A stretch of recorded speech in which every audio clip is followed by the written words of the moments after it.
The main thing with football, and it kind of brings everybody together, especially here at New Albany. A lot of people can walk to the stadium. You know, you see the lights, you can hear the band playing, the cheerleaders cheering. That's what makes New Albany special.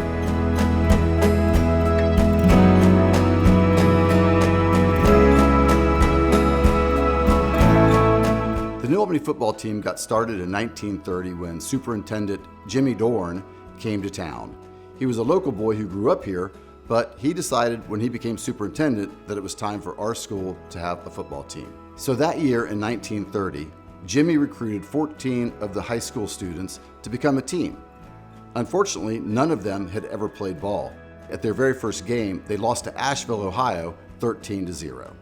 What was interesting about the game is, on the way there, they actually stopped to put out a house fire. During their first season, the team actually had to travel quite far just to find a game. They went to Huntington, West Virginia for 1 week, and then later they traveled to Griffithsville, West Virginia, where they were to play the then state champions of West Virginia. To the awe of the West Virginians, New Albany won 63-0, beating the undefeated team of their town. After that, Jimmy boasted he had no problem getting large crowds at New Albany football games that season. Following their fantastic season in 1930, the local boys declared themselves state champions. By 1948, New Albany had a new outlook on football. That year, they built their first stadium, the school going in debt for $1,500 roughly to get new equipment for the team. In fact, the local boys went to the shop class and themselves welded the goalposts that we had for many, many years. With only 50 boys in the school, even with the new field, the team had a rough season. Their first game they lost to Grove City 74-0. Following the disappointing 1948 season, New Albany did improve.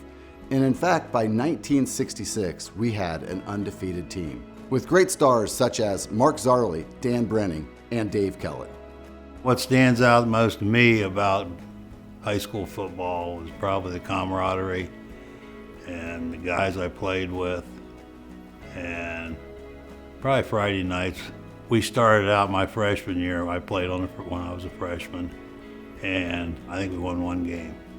Second year we won 2 games. Then we had a coach come in a little tougher, and we went 6-4. Then Coach Metzger came in. He came from Florida, and he was undefeated in Florida.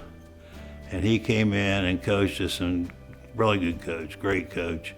And then our senior year we went 9-0. We never thought about going undefeated. We never even really talked about it. We just played every game and just went out and played. It was fun. We had a lot of fun. I had a great group of guys I played with. We're still friends, still stay in contact, and it was just a good time. There's a lot of history here in this program, and you know, as a coach and as a parent of players on the team, you know, I just want to see it continue and to grow each year. We talk a lot about, you know, we call them ghosts of the program. So a lot of guys that go on and they go off to school and then they start their families and start their careers. They're constantly checking up to see how the Eagles have, you know, fared on a Friday night or on a Saturday morning when they wake up. And that's something that's very special here. This is always home to them.